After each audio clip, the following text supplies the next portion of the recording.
Now I know what you might be thinking. Oh no, Thor's in a cage. How did this happen? Well, sometimes you gotta get captured to get a straight answer out of somebody. Welcome to our live show! That was great. Everybody, welcome to our live show, the Marvel Squad live show for Thor Ragnarok! So send out the links so people can join us. Yes, because I don't have the link. Oh my goodness. We didn't even make an original hashtag, guys. This is it's whatever. It's whatever. Honestly, just keep quiet. Just tweet about Thor Ragnarok. Just join us. It's gonna be great.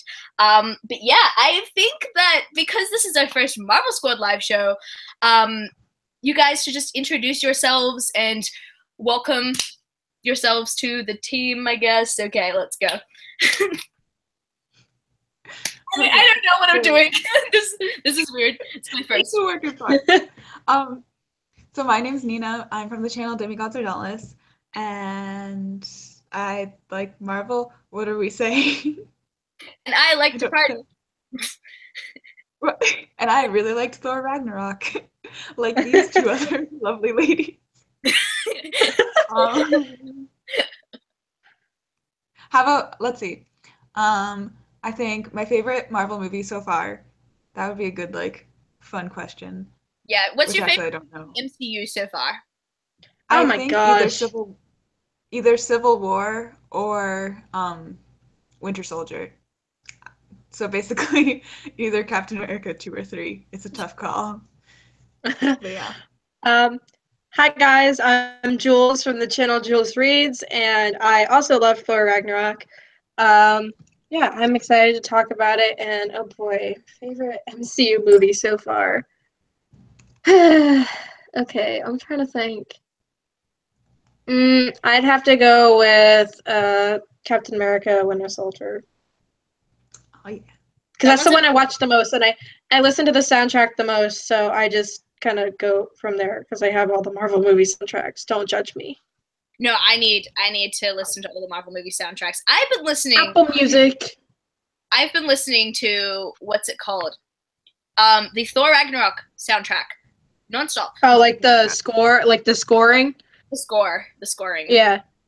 I literally just repeated you, and I didn't mean that. Yeah. No, it's fine.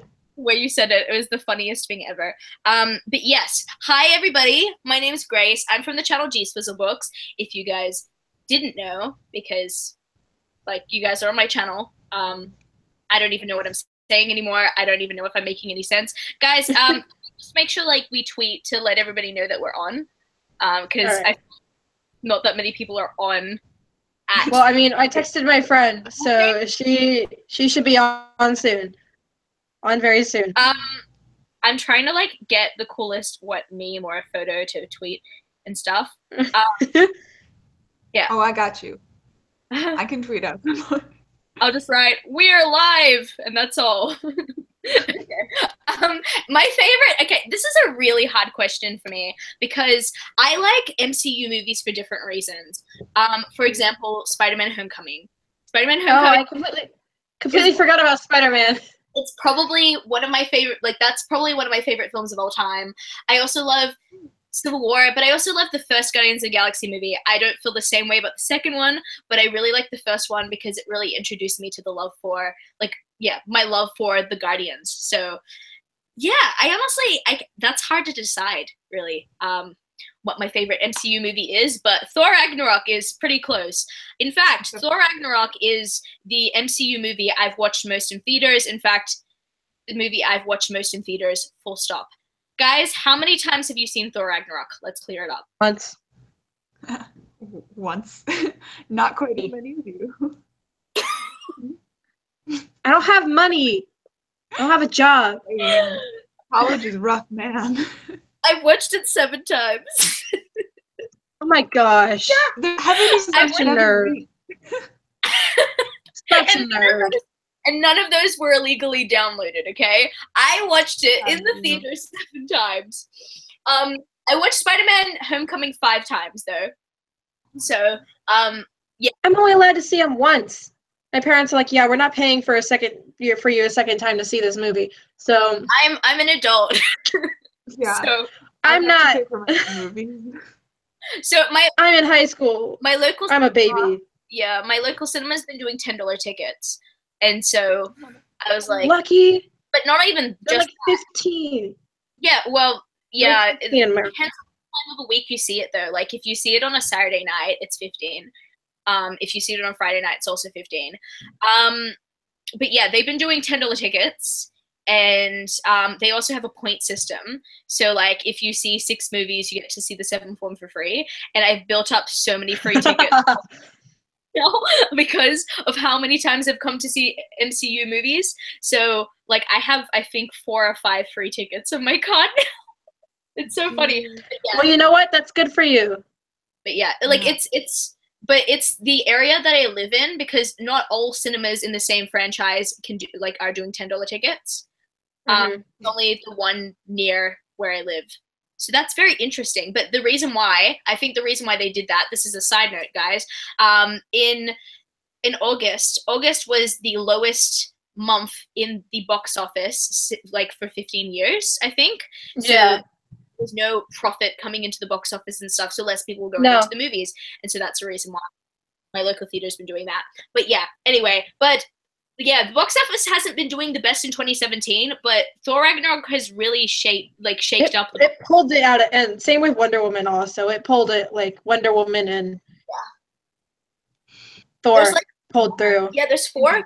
I think there's going to be like 4 comic book movies on the top 10 most grossing movies of the year in like international US, which is really cool. Anyway, so I think we should get onto so my next point is to just get onto like what we rated it and how we would compare it to all of the 2017 MCU films. So wait, what were the other 2017 ones? So the other ones were Guardians and Spider-Man. So okay. Where do you rank all 3? And yeah. Let's see. So this was definitely my favorite of the 3. I really liked Homecoming, but I loved Homecoming, but I didn't like it as much as this one. And then Guardians 2 actually fell kind of flat for me. Like I enjoyed it, but I don't know, it just felt almost too tropey, or something about it I just did not like as much as the first one. So that one is definitely the lowest one for me. And then I know I rated Thor, if I gave it like an 8 out of 10 or a 9 out of 10, but it's one of those. Maybe a 9 out of 10. That sounds right. But yeah, this was definitely my favorite of the year, even though I liked them all. Yeah, I'd say this one's a favorite of the year, even though all the 3 ones are, to be real, all the 3 movies that came out this year were probably some of their best comedy, I think. And you know, as a high school student, I related to Peter Parker very much. So that's probably number 2 this year, just because he was very relatable as a high school student right now. Really relatable, and it was funny, but I thought Thor Ragnarok was the best just because it had the right amount of comedy. It had one of my favorite songs in it, and it had a lot of action. So. Was that like the Immigrant song? Yes. Oh Dude, my I love the Immigrant song. Led Zeppelin is great. Have you seen the what was it? I think what's his name again? Jack Black. He's challenging Oh yeah, they did that. Yeah, yeah, I saw that. Something like that. I don't even remember what it was, but it's so funny. Like, Chris. Yeah, because he was like, "Hey, Chris Hemsworth, you kind of copied my my movie with using this," and Chris Hemsworth was like, "Actually, we're both cheaters." Yeah. Oh, yeah. Yeah, which is hilarious. That was a news story for like a day. Yeah, that was. I remember it. Oh man, I love the banter. You know what I really love about this movie so much? Like, I'll get to my ratings and comparing all MCU movies in a second. But what I really love about this movie is that, being an Australian, I know how hilarious the Hemsworth brothers are, but not the rest of the world have seen that. And this movie finally showed the world how funny Chris Hemsworth was. Mm-hmm. I appreciate it so much because Like, he's actually hilarious and he deserves so much like credit for. like people think he's like a so serious actor. Like, no. Like, if you watch like the bloopers, he and the other Chris are the ones pulling the pranks most often. So he's just a hilarious guy in general. Yeah, So And he's, wasn't a lot of this ad-libbed or something? I remember reading something about it. a lot of it was ad lib. Yeah. And actually, I have a cute Great story job. about the he's a friend from work line. So apparently, this kid, his if you didn't know, this kid, he had to make a wish, and so he used that wish to go on the Thor Ragnarok second. He was talking with Chris Hemsworth, and he was like, "What do you think would be a funny line for like a certain scene?" Just like and he asked him, like, he said the scene, "What do you think would be a funny line?" He goes, "Oh, just say he's a friend from work," and that just like created one of the most iconic lines in 2017. and it's so funny. And I think that's so cute. Like, it's such an Aussie thing to say. Like, people, I think Jay Kristoff kept on, Jay Kristoff's Aussie as well. Like, he kept on saying, like, Marvel just literally pulled off, like, the most Aussie, like, scene in their teaser trailer ever. And that's actually acknowledging, like, seeing the mate from across the room and be like, oh, man, like, everybody, look, he's a friend from work and stuff. And I'm like, oh, my goodness. Jay Kristoff is like, he's so on point with that because it's actually real. Like, yeah, I'm not too sure if it was an international kid or if it was like a Make-A-Wish Foundation kid because it was filmed in Brisbane, Australia. So like a kid that was local or anything like that, but it was actually like very Aussie. Like, everyone's saying, like, there are articles about it saying this is the most Australian Marvel film out there, and I can totally because the jokes are like, they're just so on point. And Taika Waititi, although he's New Zealander, he incorporated even, like, there's a line that's tell her she's dreaming. Like, I think Topez said that when she asked for Valkyrie asked for 10 million units or something like that. Yeah. She's like, tell her she's dreaming, and that's an Aussie reference from an Australian movie. That's funny. It's so funny. So everybody was just like freaking out. I feel like Chris and Taika like really like were just like, okay, how can we like make this good? Like, how can we make this like funny to all these Aussie people? Yeah, it was so good. Like, everybody in Australia loved it so much. And we're just appreciating it so much. The people that are big Taika Waititi fans as well, like the people of New Zealander culture, they are so happy that we've got somebody who's kind of local as well to have, and who has done only indie films, make the highest grossing Thor movie ever, which is crazy. Highest grossing Marvel movie as well. Really? It's at like 830 million right now. I thought that Civil War, and I was like, half of it's because of Grace. Half of it's because of Grace. True. It's at 830 million right now, according to Forbes, and it's expected to billion. According to Forbes list, it's expected to actually get to like 1 billion domestic grossing because it's only been on a month and it's already gotten more than like a lot of movies had in like their entire span time. So yeah. Before I like proceed, I'm just gonna tell you my rating and comparing it to, because like we'll go back to the point. So everyone's gonna like think this is weird since I've watched this movie 7 times, but my favorite film is still Spider-Man: Homecoming. The reason why is because it made me so happy.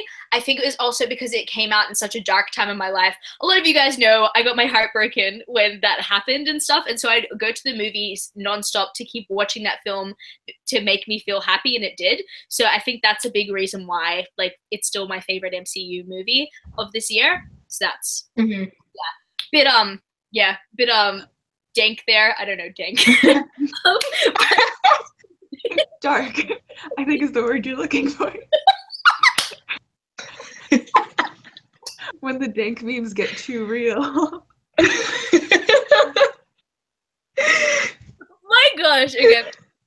Thor Ragnarok is a very close, like it's very, very close to that. Like like they're pretty much almost on the same level for me. And then Guardians, yeah, let's not talk about Guardians. I'm going to say again, it wasn't that bad. It wasn't that bad. It wasn't Apocalypse bad for me. It's just there are things that I wish would have happened only because that I started reading the Guardians comics this year. There was so much more potential. But I could see that it was more of a build-up bridge movie, if that makes sense. So like it wasn't like that the potential is being built up. So yeah, and it also wasn't a bad movie, but considering Marvel's track record has been so good, it was just like kind of disappointing. Yeah, I think Doctor Strange was previous before that, and it was a good origin story. Like a lot of people, talk down on Doctor Strange, but I think that it was a very good origin story. And the thing is, I like Doctor Strange. I just didn't want to see it in theaters because I knew it was going to hurt my brain. Oh yeah, I get motion sickness when I watch something like if you like do like a speed up of the Earth around. I eventually and I'm watching that. I eventually get sick.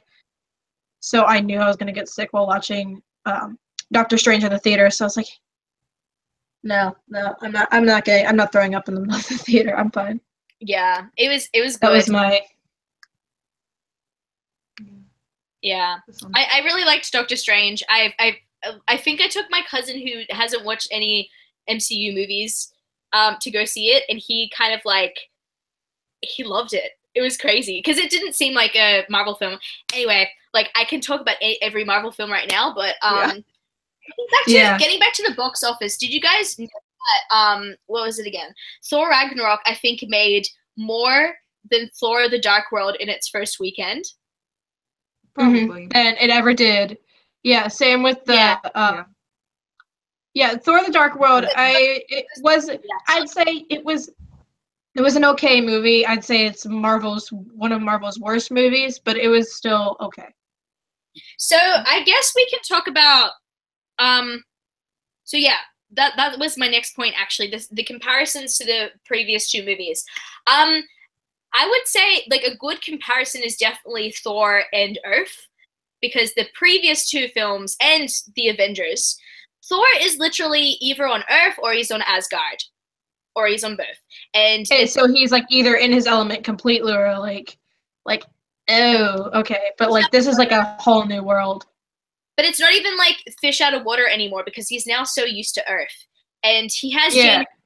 Okay, you know what really frustrates me, right? What really Jane's not going to be in the MCU anymore? No. I'm fine with that, okay? I'm fine with Jane Foster not being in the MCU anymore. What frustrates me is that a lot of people have been taking it out on Valkyrie by saying, I don't like her because I liked Jane. She's not his love interest. That pisses me off because we don't know whether he's... we're going to talk about this later because it's a point that I have for later. But it pisses me off. But what I'm saying is it pisses me off so much because that is not what Valkyrie's intended for.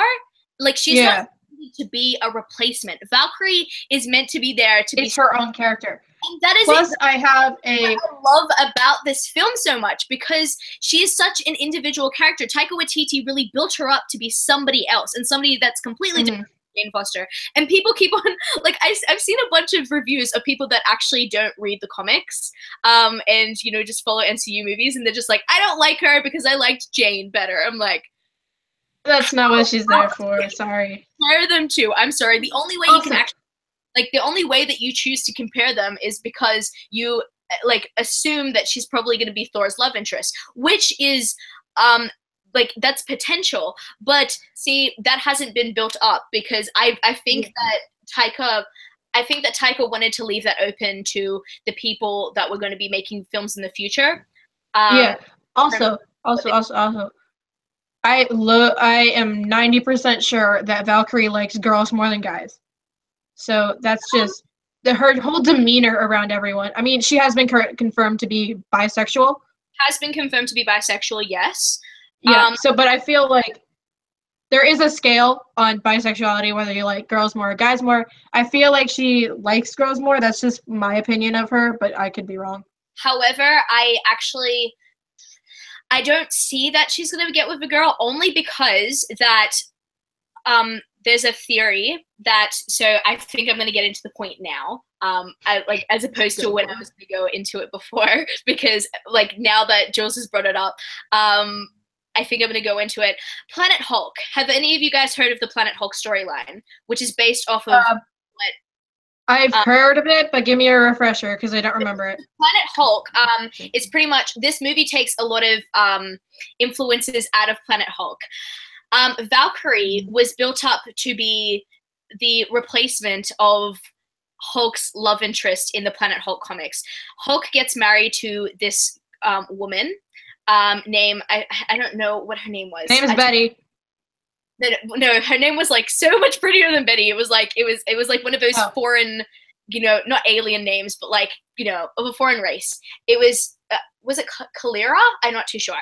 Something like that, right? So she she even dresses very similar to Valkyrie, actually. Like she doesn't look like a human like Valkyrie does, but she's purple and she has pretty similar hair. So I was literally thinking she's purple. Maybe I have seen this. Purple. She's purple. So, Hulk on this planet, being that he's he's the champion on this planet. That's where they got the King's Champion, the Grandmaster, everything like that. The influences that went into this movie for Hulk are from the Planet Hulk storyline, except it's not as tragic as Planet Hulk, where everybody dies, including his love interest. Everybody who has read the Planet Hulk comics believe that Valkyrie is Hulk's love interest. And I think, I did a Twitter thread of this at one point.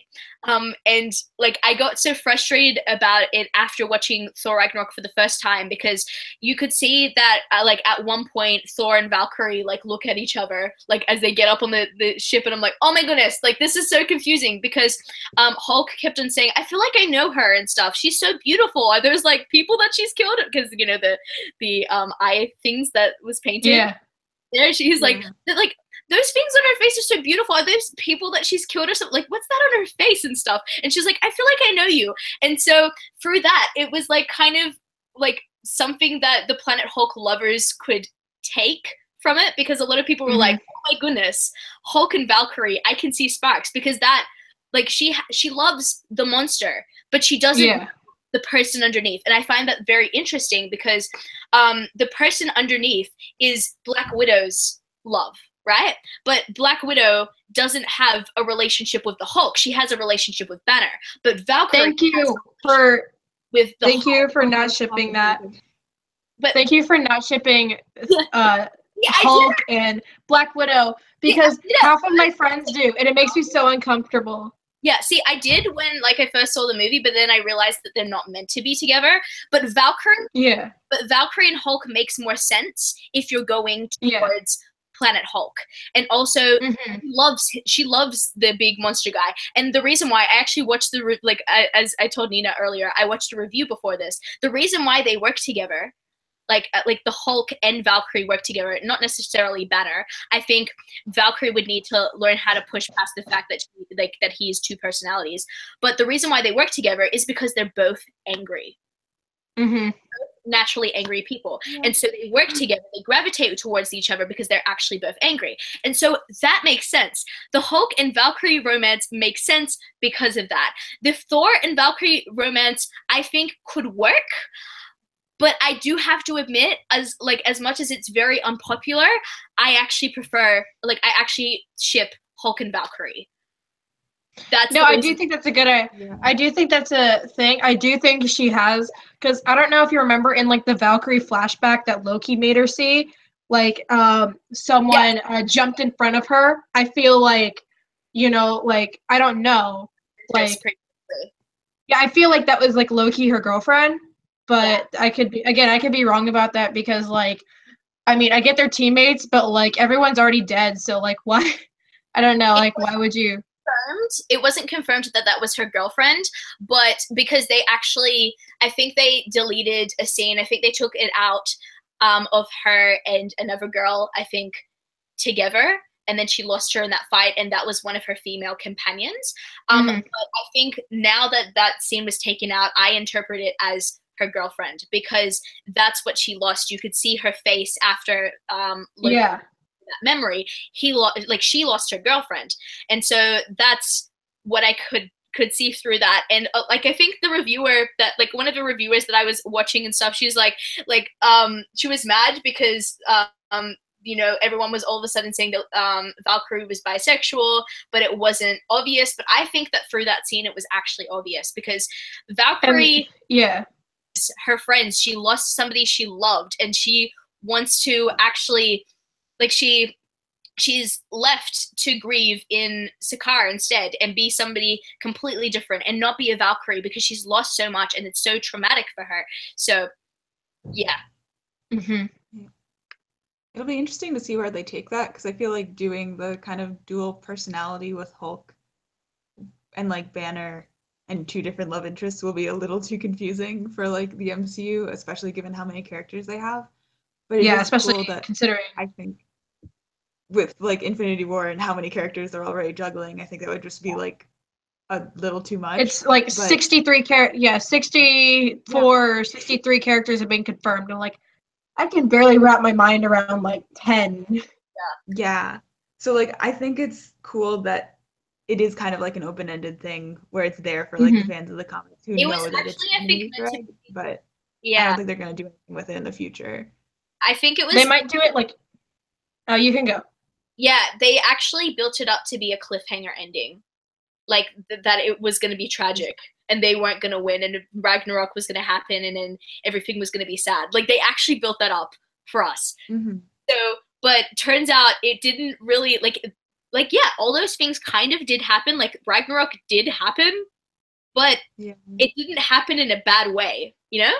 Yeah, like it was their choice whether or not to unleash Ragnarok. So yeah, I mean, it was certainly bad, but it was like on their terms and not certainly as bad as it could have been, I guess. Yeah, I know. It was. They were literally just like, yeah, Asgard is where its people are, not a place.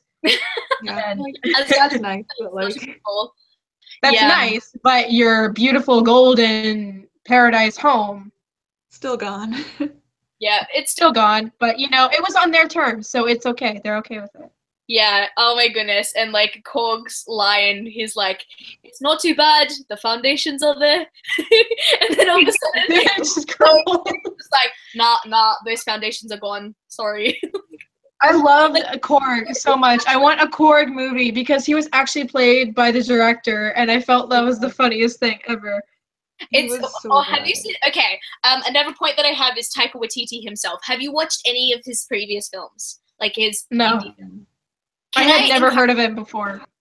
Can I encourage you guys to go see What We Do in the Shadows? It is hilarious. Yeah. It's a vampire mockumentary, and he is one of the main. I am watching that. You guys need to see it. And then he also directed Hunt for the Wilder People. I watched half that film. I didn't finish it only because like I had watched it when I was busy and stuff like that. But I need to finish it. Oh my goodness, it's hilarious. He just directs, I think, New Zealander films, but they're just hilarious. I really recommend them. I think I think the girl that played Topaz is a cop in Hunt for the Wilder People. Yeah, she's in majority of his films. Yeah, so that's why he had to get her to play Topaz alongside the Grandmaster. But yeah, so that was really cool. And there were like some other cameos in there that were like Aussie, like ANZ, Australia, New Zealand stuff. Like, okay, let's talk about the theater scene. Matt Damon. So good. I didn't even realize it was Matt Damon until one of my friends told me. So I knew that Matt Damon was going to be in it because, like, I saw videos of people making rumors about it, and I'm just like, okay, he's going to be in it in some capacity. He's just going to, like, it's going to happen. Maybe there's going to be, like, a dream sequence, because somebody said, like, rumored that he was going to play Loki or something. Like, what? I'm like, maybe it's just, like, a dream sequence retold in something else, like, with other people. And the rumor was that the person that was playing Thor was actually going to be John Cena, but he refused. I would have loved to see that. John Cena was gonna play Thor, but instead they got And his name is Thor, Odin's son. Do do do do. son. Yeah. But they got If I were a corner, I could go play that theme yeah, song. they got I think I totally forgot what his name was. Luke Hemsworth. So it's Thor, not Thor's brother. Lol. It was Chris Hemsworth's brother. Yeah, like there's a third Hemsworth brother that no one cares about. Yeah. So he was like, I'm gonna make people care about you. I think he's the TV show. Like he's in the TV shows. I think. So yeah, the two other Hemsworth brothers are in movies. He's in a TV show. I think. So yeah. That's really cool. And then they got that guy, like, you guys know him for Jurassic Park, but we know him for Hunt for the Wilder People. So he played Odin.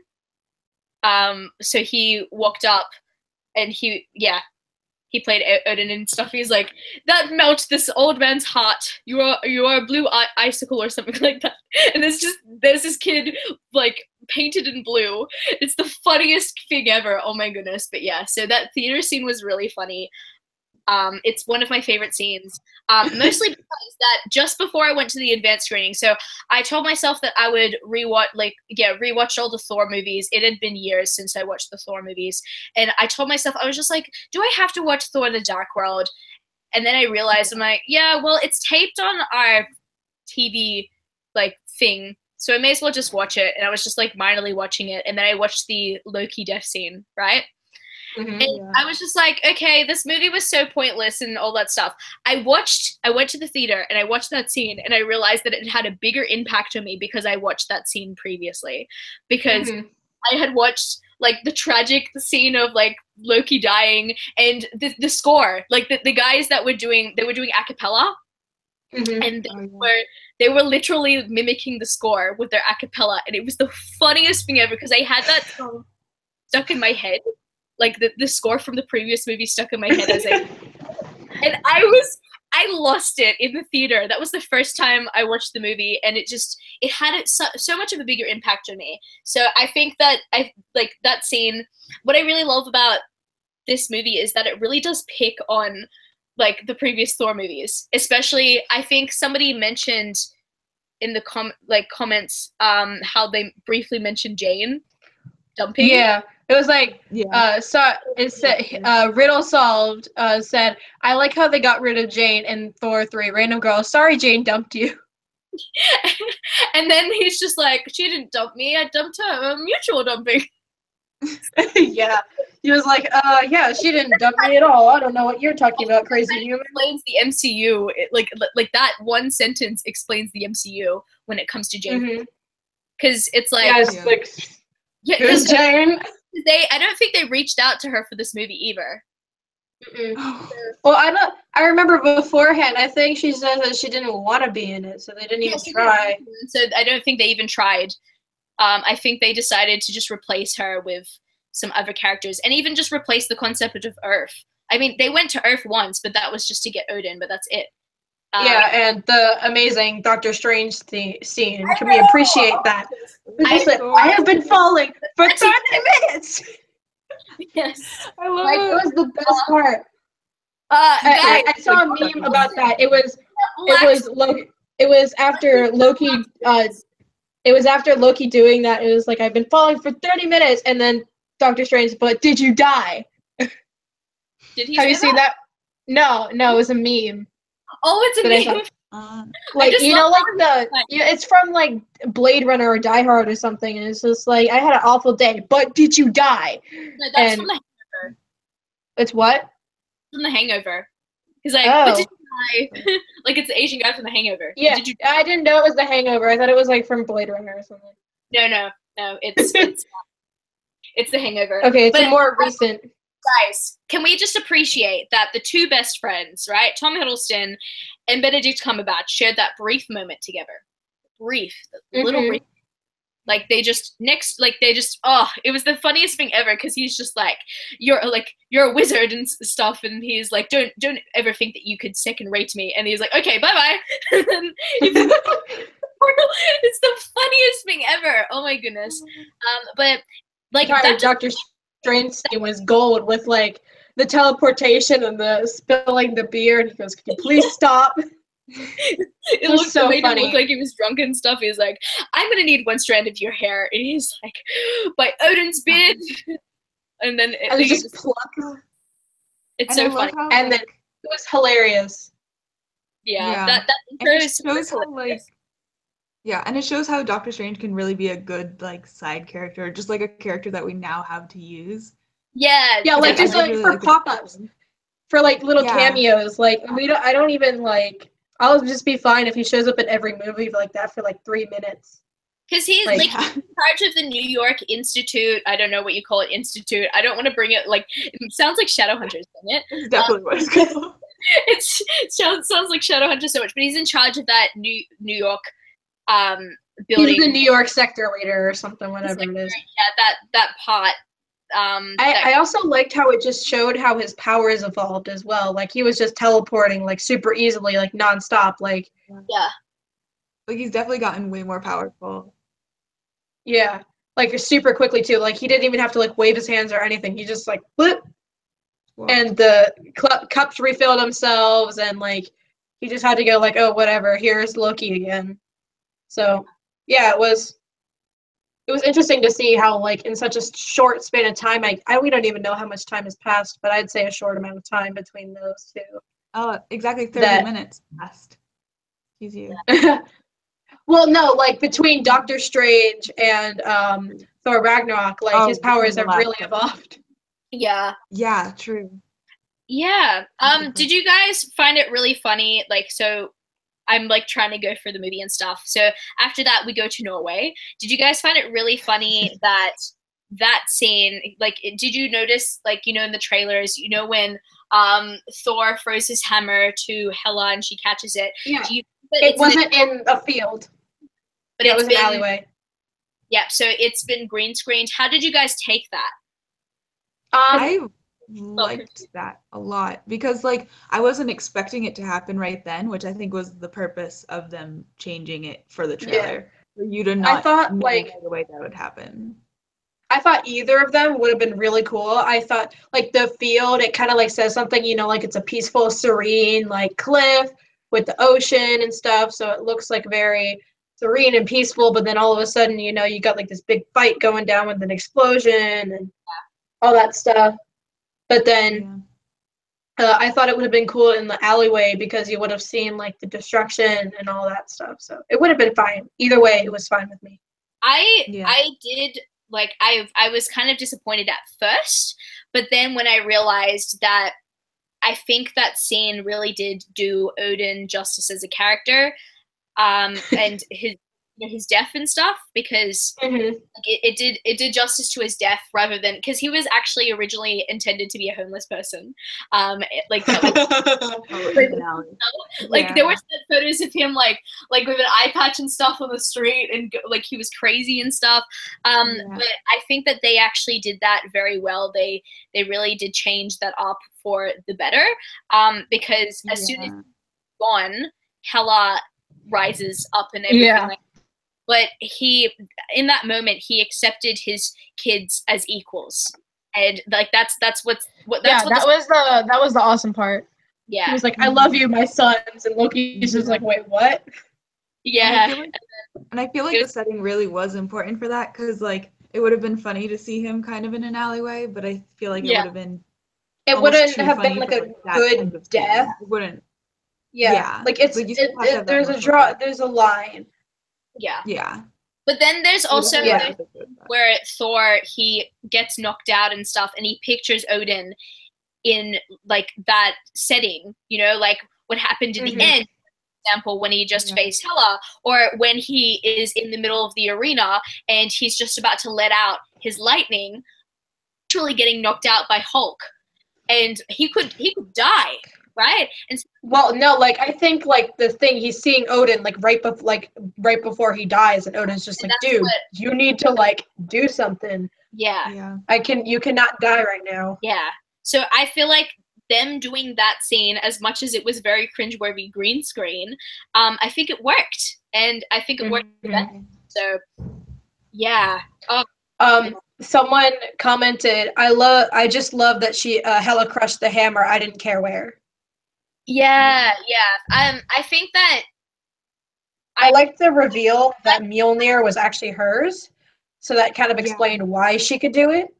Yeah, because she was the first owner, so I feel like that's like kind of like explains stuff, and I think that's also kind of cool to see like a family heirloom, I guess. I also really like that she chose to destroy it instead of like stealing it and using it for herself or something like that. Because now, like, because she knew he could get it back. She can summon swords. Like she can do. Like she don't need no hammer. If she draws the power from Asgard, she could do anything. So she doesn't need a hammer. Yeah, but I like that. Like now, it is like completely out of the picture, and that sets up for like Thor having these new lightning powers in the further movies. And I just like how that all. I'm so excited to see how that works out in Infinity War. Because people are gonna be like, "Dude, where's your hammer?" And he's gonna be like, "Funny story. My sister destroyed it." Either like, you have a sister. It's gonna be great. Yeah. Like, I don't want to fight your sister. Oh my goodness, I loved that scene so much. Like, we're skipping way ahead here, but like that scene. Banners. I don't want to fight your sister. Family matter. I don't want to fight your sister. And then he's just like, but the Hulk is the fire. He's like, you're just using me to get to the Hulk. That's gross. You're not my friend. This is so better. It's the best. I was just like, that literally explains social anxiety in a nutshell. Do you guys? I thought that was so funny. Favorite scenes? That you mention, like really like scenes that we can highlight. I feel like the when Thor tried to, I don't know, I just find this hysterical when Thor like threw the ball at the window and expected it to like crack, but it just bounced back and hit him in the face. I thought that was the funniest thing. I don't know, because you were expecting it to be like a really dramatic scene, like where he's like, "Bye, I'm escaping." This is no. Yeah. Just the most. Because I don't know if you guys watch this, but I have some younger siblings, so we watch this show called The Amazing World of Gumball, and they kind of make fun of tropes in that. So I felt like I was watching that, but in like a movie, and I thought that was hysterical. It's so funny. I just thought that entire scene with like the Hulk in the sauna and the hot tub, and like Hulk actually being able to function, and like Valkyrie like chugging down that pitcher of alcohol in like 3 seconds. Yeah. That entire scene was just gold. See, what's really funny is that both times both times Thor has said, because that's what heroes do, he said it at the wrong time. So the first time, so he's in front of Surtur, right? He's like, he's got his hand behind his back like this. And so he's waiting for Mjolnir to come. He's like, because that's what heroes do. And he's expecting... Give me a second. Give me a second. He's like, give me a second. It's taking longer than I expected. And then the second time he says, because that's what heroes do. He doesn't even say it fully. He's like, because that's what, and then he gets hit by the ball. And then he starts again. He's like, because that's what heroes do. It's the funniest thing ever, because it really does pick on the superhero trope where like they because like none of that's realistic. It's not realistic where like it's right on cue. Like, for example, example we can think of is when Hulk in the Avengers say, "That's my secret. I'm always angry," and then he rises up to be the Hulk, and then boom, that's cool and all, but it's not realistic. Like it's not realistic. It's really hard to get that timing right, and I felt like it was a lot better without getting that timing right. Yeah, I really loved that scene though. Like one of my favorite scenes, probably my favorite scene of the Avengers, besides the puny god one. Oh my goodness! Speaking of puny god. Yeah. Yes. I was gonna say that was great. That scene, he's like, yes, that's how it feels. That's how it feels. And then the Grandmaster's just like, what? Yeah, and he's just like, sorry, I just love sports. Sports, yay, go team. Also, go team. Do the thing. Yeah, I think my favorite scenes were the ones where they were like hinting back at previous movies and like making references. Like the puny god one where like he's smashing him, but also like when they're in the Quinjet and he's like, or no, there were parts where Thor was like the sun is going down, big guy, it's time to go to sleep, and like trying to be Black Widow. I was like, oh my god. Someone, Riddle Solved said their favorite scene, Thor tricking Loki and Loki looking like, when did my brother grow a brain? Yeah. I found that also the Get Help scene. The Get Help scene. I was about to say that. So great. I think that too. This entire movie. Get It's help. just like, we're not Get Help. It just chucks that is the most Thor move. That is the most Thor battle plan I've ever seen. I feel it, but that's like, honestly the most like brotherly battle plan ever. Yeah.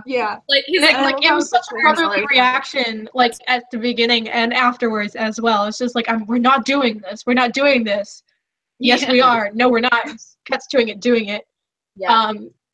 And then it also just like afterwards she goes, that was humiliating. He goes, he's like, well, for me it's not, because you're not the one getting thrown.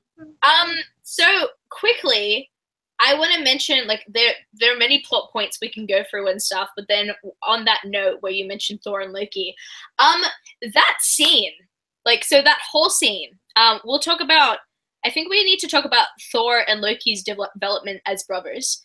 A lot of people, I know, what like, the scene I really love is when, because I think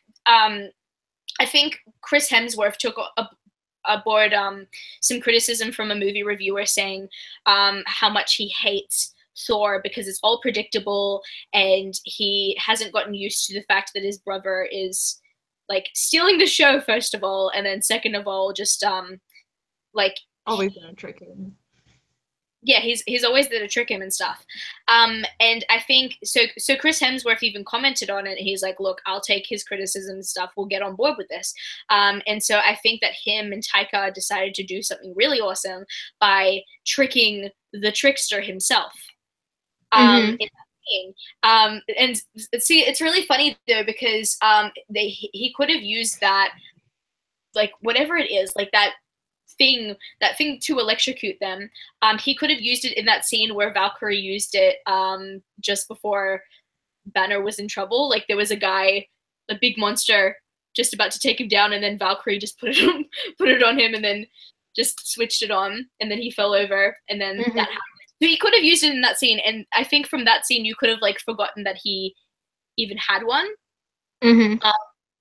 But then you remember, like, when you watch that, you're like, oh my goodness, he actually tricked him. And then the line that he said, look, you'll always be the god of mischief, but you could be more. That just shows. I thought like their brotherly relationship, that it's portrayed, like, especially, I mean, like, again, in Thor: The Dark World, I felt like their brotherly relationship was like shown very well, because as a person who has two younger brothers, I feel what Thor feels sometimes with Loki, when it's just like, I'm pressing it, press it gently, I'm pressing it gently, it's not working, like, just yelling at each other, but then like making up with each other like 3 seconds later. Like, that's just a sibling relationship in general. So people are like, oh, Thor trusts Loki too much. I'm like, it's just sibling nature. You clearly don't have a sibling that you fight with all the time. Elevator, that, like, on the way before Get Help, he said, like, I think Loki's like, I didn't know that you thought, he's like, oh, you think so little of me, and he's just like, well, I thought the world of you once. And it just showed how much of, like, a friendly nature that Thor does have, and like the brotherly nature that he does have, but then also kind of showed in his development that, yes, like, he loves his brother, but he still, like, now he can't trust him, but he knows what to do. And so that scene that Loki was meant to actually steal from Thor stole from Loki, and I appreciated that so much, because it just shows that Thor is smarter and wittier than you'd ever really expect. He's learning. He's definitely learning. Oh, I love Thor so much. Like, as much as Loki, did steal his scenes, I really feel like Thor stole this movie. Like, he was really good. Yeah. I mean, Loki always kind of steals the show in at least some respect.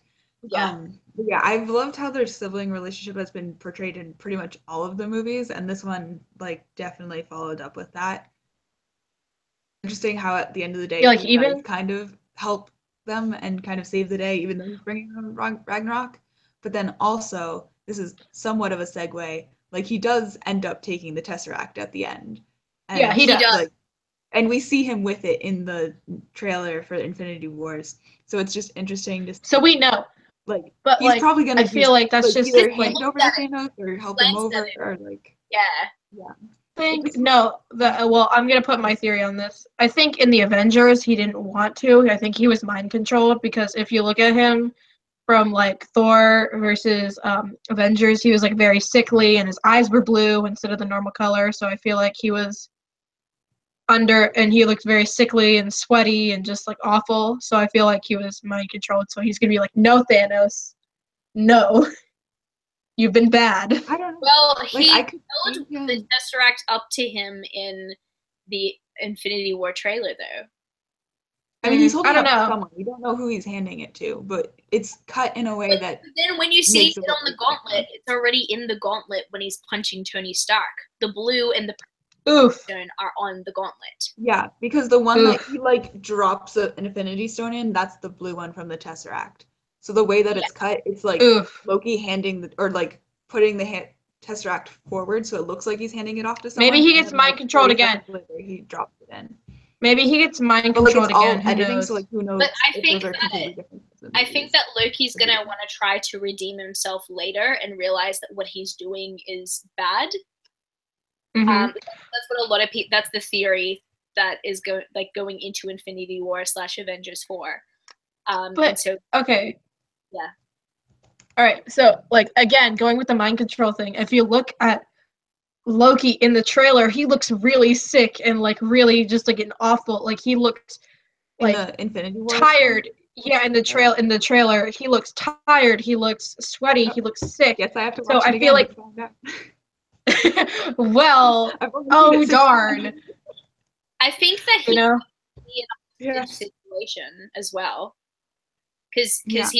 because the Black Order has him, and Mhm. it looks like Asgardians. Unfortunately, this is pretty sad, but it looks like the Asgardians have been Wiped taken out. over their dead bodies. And so what my theory, a lot of people's theory is that Doctor Strange might just have to use the time stone to clean everything up. Yeah, I saw that thing. I saw a thing. It was just like it was concept. Nobody dies in Infinity War, and no one's traumatized except for Doctor Strange because he had to watch them die so many times before rewinding it. Yeah, he probably need to bargain with Dormammu again, and man, the funny Dormammu, I've come to bargain. I've come to bargain. He's like, look how many people have been wiped out. I will give you Thanos and the Black Order, and then boom, there you go. But yeah, oh man, crazy.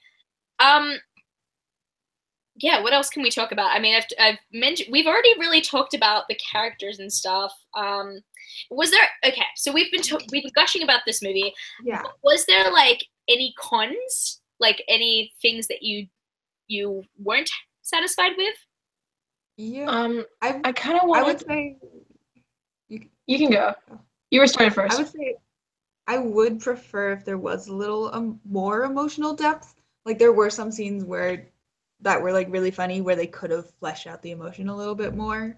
And then I guess you kind of have to make the argument, like from a continuity standpoint, if you were just to watch the 3 Thor movies, this one like doesn't match at all with the other 2.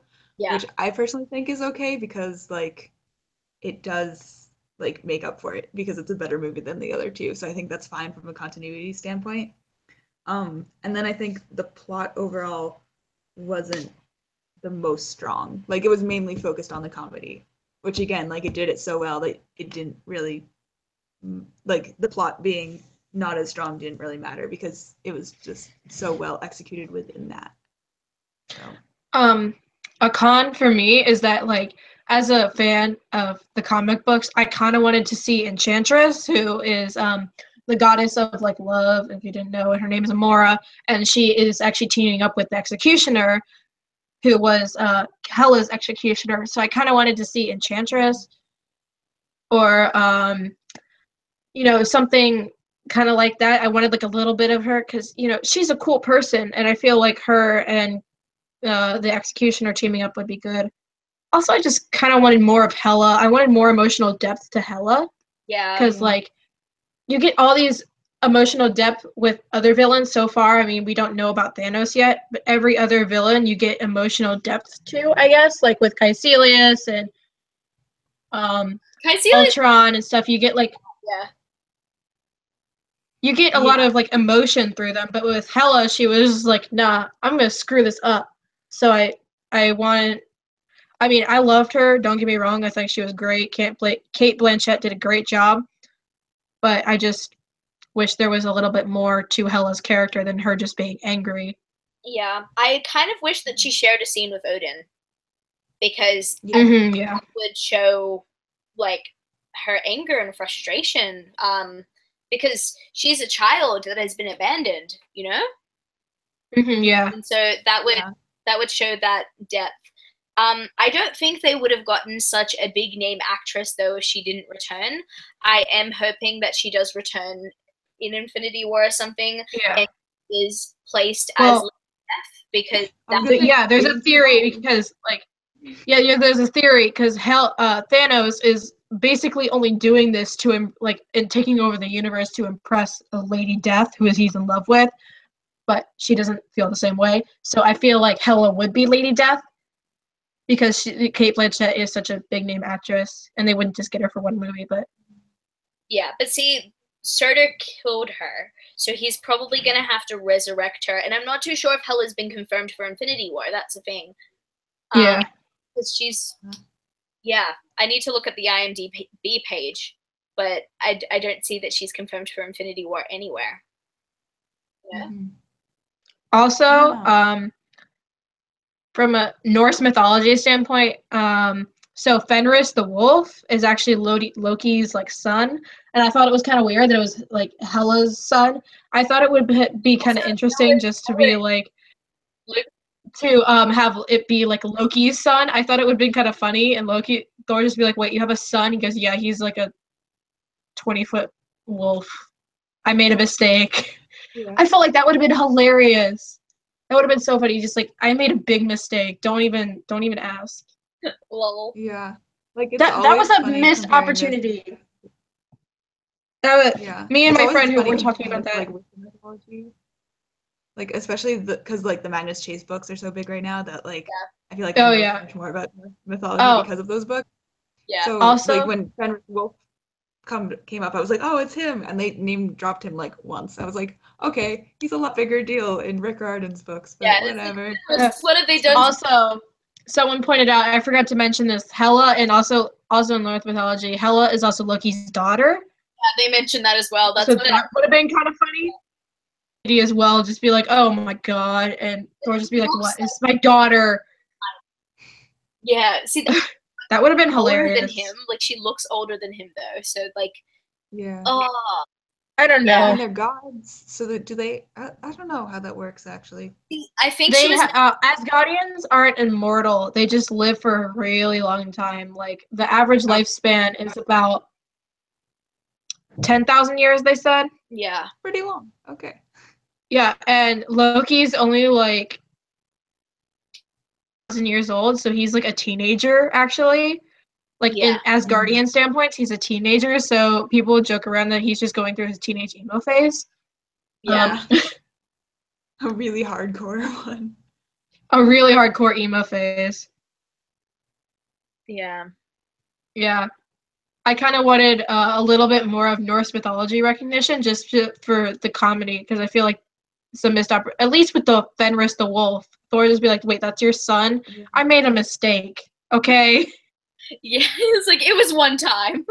Complicated. One time. I love how he how literally Loki's first line in this movie was, no. You had one job. Like that was the funniest. Like that's his first lines in this movie, like as Tom Hiddleston though, not as Odin, but like I also loved like how he got revealed with like Thor bringing back his hammer. He's like, you know, it's gonna come back. Yeah, and, like that. It's like nothing stops Mjolnir as it returns to my hand. Not even your face. Not even your face. And then I think he said something, he was like, you'll be executed for this. He's like, then I'll see you on the other side, brother. I'm like, oh yes, this is so good. This is what I signed up for, you know? Yeah. Like, yeah, see, he outsmarted him again, and that was awesome. Character development. Oh man, but like I feel like we haven't talked too much about Korg and Meek during this time. You know? Oh yeah. Yeah. So like Korg. Oh my goodness. Okay. So I think we mentioned him a couple of times, but like, yeah, like the fact. So Korg is a Cronin, and if you remember Thor: The Dark World, Thor literally faces a Cronin, and he kills him with Mjolnir and everything like that. And to see him from going to like the enemy of the Cronin to being like mates with the Cronin was really cool. But then having like the friendliest ever to be there. Hi, I'm Korg. I'm Korg. This is my friend Meek. He's like, don't be intimidated unless you're made of scissors. It's so funny. He's like, it's just a rock, paper, scissors joke. Oh my! Wait, like, did you? And then he walks around and he's just like, oh no, this is a circle, but not an actual circle, just a freaky circle. Grace, did you see what Riddle Solved commented? When we were talking about Norse mythology, said Thor literally flying in with some goats pulling a sled. I have been wanting that since forever. I want that to be how he comes in with the Guardians of the Galaxy in Infinity War, just like sup and just being pulled by like a billion goats. I got a sled. Oh yeah, wait. So this is kind of switching gears, but this just reminded me of like spaceships, because one of the end credit scenes, second to last end credit scene, was like a spaceship popping up, but it didn't look like the Guardians of the Galaxy ship. No, okay. Yeah, there's a theory that it's like Thanos' ship or something, and he destroys them, but like Thor and Loki still live. That's the reason why Thor lands on the windscreen of Guardians of the Galaxy, because that doesn't look like the Milano. That's not the Milano. Yeah. No, it's too small. It's too big. It's too big for the Milano. And that one's like neon orange or something. It's pretty recognizable. Yeah, the Milano. It was an interesting tease, because like no one's really sure what's in that ship. But yeah, it's most likely going to be the Black Order or Thanos or both. Yeah, or something like that. Yeah, because it was really dark and ominous, and it kind of looked Chitauri inspired almost. Yeah. Yeah, definitely. Yeah. My goodness, man. Oh. Yeah, I'm loving our discussion so much. Me too, but we gotta end it. Yeah, we've got to end it. Wait, do we have to end it now? Is there anything else you want to mention? What's next, I guess? I wrote what's next on here. But Infinity War. I'm scared that people are there's a poll that Marvel said, who do you think is going to die? And it's between Thor, Iron Man, Captain America, and Loki, and I'm really scared because I want none of my babies to die. Well, but one of them's gonna die. Captain America. Or wait, no, Vision was. Well, no, he actually got a contract for the 4th movie. Oh, Chris Evans. Yeah, 4th movie though. He extended his extended his contract. Well, I mean, like, okay, are we talking about at the end of both Avengers movies or just the first one? No, and just Infinity War Part 1. Okay, that one I'm not sure, because I do think Captain America is going to die at some point, because that's one where they can pass on the mantle pretty easily to someone else. And like Sebastian Stan has like 8 more contracts with Marvel, or 8 more movies with Marvel, so I feel like he's going to be Captain America. Yeah. It's either going to be him or Falcon. I hope it's I don't know. I hope it's a bit of. I hope there's like an entire half of the movie them just arguing over it. Yeah. Like, no, it's mine. That could be. No, it's mine. You almost tried to kill him. Also, no one trusts you. And just a quick side note: anybody who's watching this right now, so Jules sent me this graphic of the future Marvel movies, and we don't know if there's an official source. Can you guys tell me, like in the comments, if this is legit? Like, if you guys know that this is legit, meaning that, like, have you guys seen it posted by an account, like, official account, whether it's Disney or Marvel? Have you seen it from an official source? Because we've, like, I think a source posted this graphic of the next phase of Marvel movies, and instead of being called Phase 4, it's called the Invasion Saga. I just want to genuinely know. I think all of us want to. I want to know if I can freak out or not. Yeah, I just want to know if this is. It includes a Black Widow movie, so I want to know if it's real or not. A Black Widow movie? Yeah, so it says. Yeah, so it's fake. Let me list out all the movies that are on here. So first of all, there's Nova. I definitely have heard of that. So there's Nova, Doctor Strange, Illuminati, Black Widow, The Unstoppable Wasp, Guardians of the Galaxy 3, The Fantastic Four. This is why I don't know if it's legit, because yeah. The Mighty Thor, Black Panther, Secret Empire, which is interesting when you put those two together, especially if you've read the Secret Empire comics. Ant-Man versus the Masters of Evil, Namor the Submariner, Captain Marvel the Valkyries, which is something that I am pretty excited about if it is going to happen.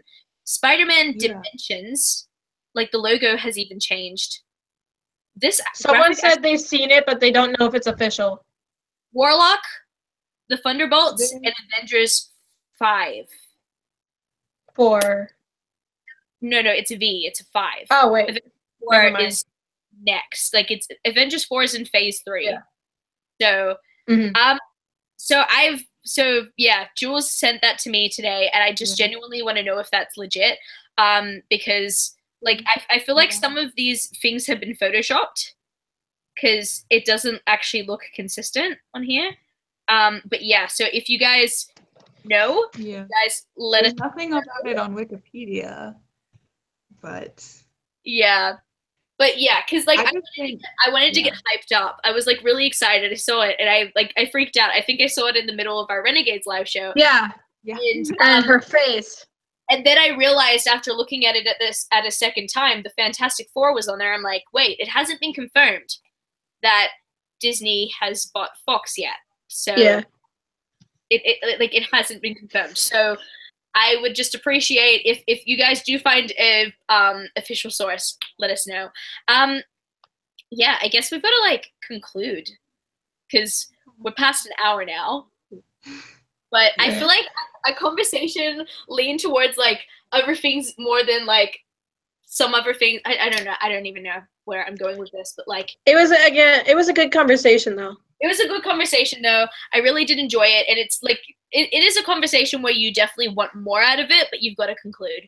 So I guess that's going to be it for our Marvel Squad live show today, which is really cool. This is literally our first. So thank you guys for joining us for our first, because we had no idea where this was going to actually go and if this was actually going to be like legitimately good and stuff. But yeah, so I guess like we can definitely learn from this live show for our next live shows to come up. And yeah, let us know if you did enjoy this live show and if you want more Marvel live shows, because we're considering doing a Black Panther one. So that's going to be really cool. But yeah, I guess that's going to be it. So anything else anybody wants to add? No. Yeah. Thanks for coming. Thanks for supporting our first live show. We hope you tune in for the other ones. Yeah, definitely. Yeah. Oh, actually, there's a quick thing I want to add. Probably next time we're not going to do it on the same day as the Biblio Squad live show. Just so you guys know, so you don't have to worry about being with us for 2 hours if you want to go to both. Yeah. So yeah, we've done both. I've done 2 today. Also, follow us on Twitter. If for updates, I think you should follow Grace because hers is actually in the description. So yeah. Follow at least one of us for updates on our live shows, on our Marvel live shows, and our Biblio Squad live shows, and just for sure. It's been a blast, and we will talk more about Korg and Meek later because we love Korg. I want the Korg and Meek movie. That's all I gotta say. Piss off, Ghost. He's freaking gone. Anyway, we love you guys. Thank you for joining us. Yeah.